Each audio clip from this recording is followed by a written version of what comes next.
Welcome back to Never Enough Novels for a look at some of the best new books coming out in 2025. A little bit ago, I did a short video on some of my most anticipated reads, but those were mostly books that came out in January or February. So now I'm looking at the entire first half of 2025, and I have a ton of books from some popular authors and some lesser known ones to share with you today. There is a mix of romance books, some thrillers and mysteries, and of course a few fantasies.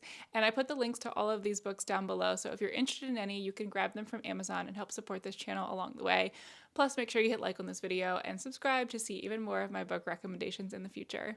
Let's start with one of the biggest romance authors of our time, and that is the new book from Emily Henry called Great Big Beautiful Life. Honestly, it wouldn't be spring or summer without a new book from Emily Henry, and this one is going to be set in the literary world again. Two writers are competing for the job of a lifetime, telling the story of the infamous Margaret Ives. This heiress and publicity hound and member of one of the most scandalous families invites both Hayden and Alice to visit with her for a month as kind of a trial period to decide who's going to get to tell her story. Alice may have less experience than Pulitzer Prize winning but extremely surly Hayden, but she knows that her personality skills are going to win her over. The problem is that she doesn't seem to be getting the whole story. Margaret has manipulated them a little bit and seems to be only telling bits and pieces of her life to each of them.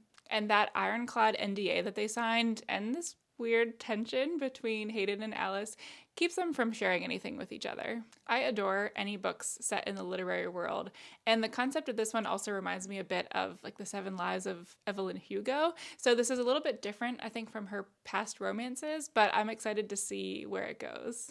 Plus, if you're interested in the Target exclusive edition, I'll put the link to that one down below too. It has some bonus chapters. Next up is a summer staple, which is a new book from Abby Jimenez. This year, hers is called Say You'll Remember Me, and it sounds like it'll be a great book to bring along on vacation. I think this may be one of Abby's best book boyfriends ever.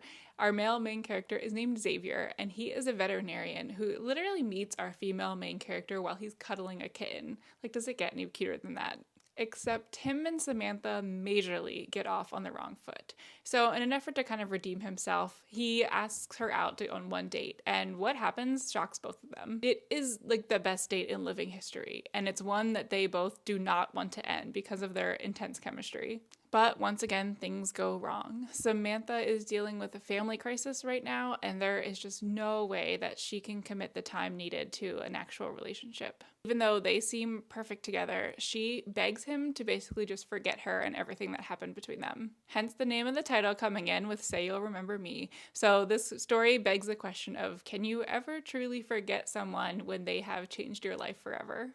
I love that Abby's books never shy away from tougher topics, and while they are romances, they also show characters dealing with very real situations, and this sounds like it will be another absolute hit from her, following the same type of characteristics that we have come to know and love. The last new romance that I'm going to share today is from a writing duo that I adore. This book is called Battle of the Bookstores by Ali Brady. Honestly, the cover alone is enough to make me want to buy it, but I also just love the stories that they come up with too. Normally, they focus a little bit more on women's fiction, so usually like the female relationships or female friendships are just as much at the heart of the story as like maybe a side romance or two. However, Battle of the Bookstores is supposed to be their first foray into a more focused romance book. I know book lovers are going to be lining up to read this one because it literally features two rival bookstore managers. While Josie and Ryan both manage bookstores on the same street in Boston, they haven't interacted much in the past. Josie's shop focuses on selling more serious literature, while Ryan's shop just hawks romance books. But this all changes when a new owner purchases both of their shops and tells them that he is only keeping one of them open. Now they're in direct competition to try and save both their stores and their jobs, and these two couldn't be more different, so they clash immediately. But at least as they're going through this awful situation, they each have found some sort of solace with this anonymous friend that they discovered online who they've kind of been chatting with a lot. And what do you know, but it turns out to be each other. You throw in this case of mistaken identities, rivals to lovers, and opposites attract, and I am all in. Plus, it sounds like it has that little nod to You've Got Mail with not only the bookstore aspect, but also the fact that they're actually chatting with each other online, and it's kind of like that I hope it was you type moment. So I cannot wait to devour this one. Now let's move into a few mysteries and thrillers. First up is a new to me author, and the book is called Count My Lies by Sophie Stava. In this book, the lies keep adding up for our main character, Sloane Caraway, and she is perfectly happy about it. For most of her life, she has been telling minor half-truths or things that aren't quite real in order to make her life seem more interesting. So one day when she sees a young girl crying in the park, she gets the attention of the attractive dad by saying that she's a nanny. Soon she is completely invested in this family's life, living in their brownstone and taking their daughter to her elite school. So it seems like the absolute ideal situation for her, all because she was willing to tell a little half-truth at the time and play pretend for a bit. Except Sloane eventually realizes that she is not the only one keeping secrets in this house. And the game that she's playing could be much darker and much more harmful than anything she has experienced in the past. Sloane sounds like such an interesting main character, and I'm really curious to see kind of how this situation plays out and whether this comes back to bite her.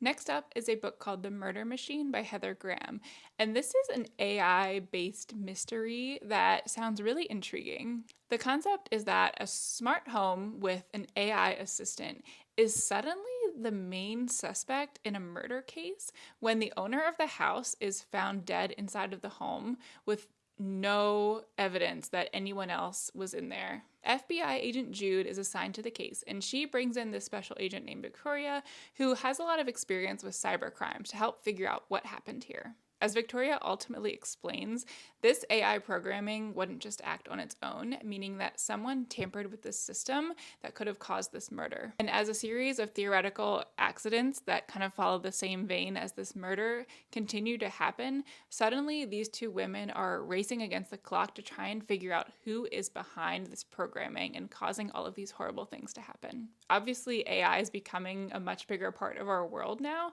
so I think it's a really intriguing concept to kind of throw that into a murder mystery and see what happens. Next up is the new book from Riley Sager, and it's called With a Vengeance. It all starts in 1942 when 6 people destroyed Anna Matheson's family, and it's now 12 years later, and she is ready for retribution. Under false pretenses, Anna lures those people who were responsible for the murder onto an overnight train and has this whole plot planned out to take her revenge. She wants to confront the people involved, get them to confess their crimes, and then hand them over to justice when the train reaches its destination. But her carefully thought out plan is quickly derailed when a murder takes place on the train, and she is now in a situation where she is trying to hunt down a killer and possibly protect the people that caused her all of this harm years ago. It's a wild case where in order to destroy her enemies, she must first save them, all while putting her own life at risk. I like the idea that this is sort of a historical fiction thriller since it was set,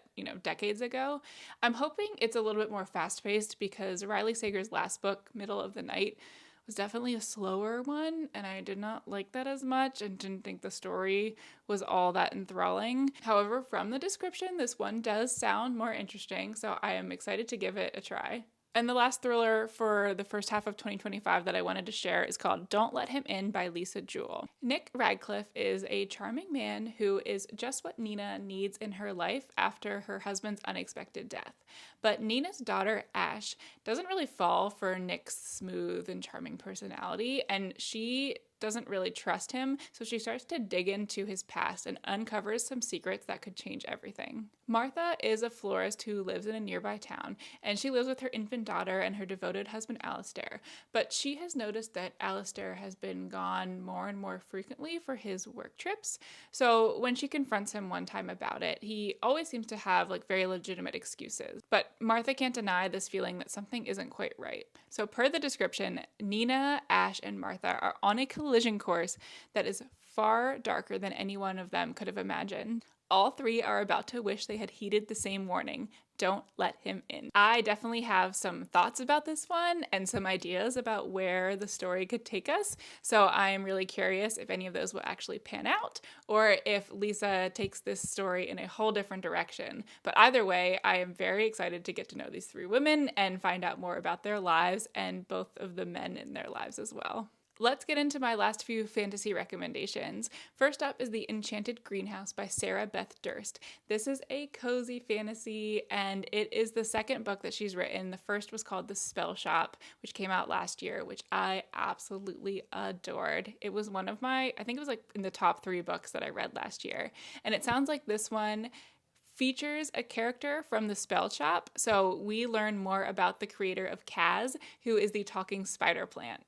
Turlu broke the law all these years ago when she cast a spell that created the sentient spider plant Kaz. She was just a little lonely, but now as punishment, she was turned into a wooden statue and tucked away into a corner of the Great Library. That should have been the end of the story, but one day Turlu wakes up on this near deserted island that is filled with enchanted greenhouses. She is cold and hungry and doesn't know what is going on, and it seems like the only other person on the island is this grumpy gardener. But to her surprise, he reluctantly agrees to give her a place to stay and clean clothes and food to eat, at least until she can sail home. However, Turlu knows that she can't return home because she still broke the law, so she has no place to go back to. Plus, these enchanted greenhouses might just need her help. She learns that the magic that sustains these greenhouses is failing, and even though it might involve breaking the law again, she is willing to do whatever it takes to help. With the assistance of the grumpy gardener and a sentient rose, Turlu starts to investigate the secrets of this long-dead sorcerer to hopefully bring magic back to this island. This sounds like it has all of the same qualities that I loved in The Spell Shop, so I have super high hopes for this one too, and I just am so sure that it's going to be just as good as that one was. Next up is a dystopian book that probably doesn't really classify as fantasy, but I couldn't not put it on this list, and that is Sunrise on the Reaping by Suzanne Collins. If you haven't heard of this one yet, it is another installment in the Hunger Games series, and this time we are getting Haymitch's story. I know fans have been begging to hear more about Haymitch and his experience in the Quarter Quell, so there are so many people that are just dying for this story. I didn't love her other prequel, Ballad of Songbirds and Snakes, so I'm a little bit hesitant about this one. I'm hoping that was just a fluke and Haymitch's story will be a lot more interesting and make a lot more sense kind of within the realm of the Hunger Games. On the dawn of the second Quarter Quell, fear grips all of Panem because twice as many tributes as usual are going to be taken in the reaping. In District 12, Haymitch is just trying to get through the day and get back to the girl that he loves. However, when his name is called, he finds himself on the way to the capital. Throughout the lead up to the games, he discovers that he was actually set up to fail, and where he was once just sort of resigned to his fate, he finds it within himself to start fighting. And he starts hoping that that fight will inspire something bigger in all of the rest of the districts as well. And the last book I'm going to share today is called A Witch's Guide to Magical Innkeeping by Sangu Mandana. She is another beloved author of mine. Her previous book, The Very Secret Society of Irregular Witches, was an absolute hit. It was kind of like that cozy fantasy as well, but with witches instead, and just had a lot of like found family and heartwarming moments and a little bit of romance that was absolutely perfect. Her titles are always a mouthful though, which is just kind of hilarious, but the books are phenomenal. Sarah Swan used to be one of the most powerful witches in magic, but a few questionable choices caused her to lose her magic and get exiled from her guild. Now she's just stuck helping her aunt run an enchanted inn, but mostly she's desperate to just get her magic back. She eventually finds an old spell that might just hold the key to resurrecting her magic, but she's going to need some help, and that is in the form of Luke, who is a magician who has the knowledge that just might be able to help her. Luke is definitely our strong and silent type who has no interest really in helping anyone or letting Sarah get past his walls, but he finds himself kind of reluctantly agreeing to help her. Sarah certainly has a lot on her plate with running an inn, reclaiming her magic, and trying not to fall in love, but she is starting to discover that she doesn't have to just rely on herself, and opening up her heart to friends and family and a possible romantic interest could be just what she actually needs. So that covers a few of the books that I am so excited to read in the first half of 2025. Hopefully you found a few new to you titles as well. Let me know in the comments which ones you're most excited to read, or if you've heard of any other new books coming out this year that you want to share. And stay tuned for more book recommendations in the future.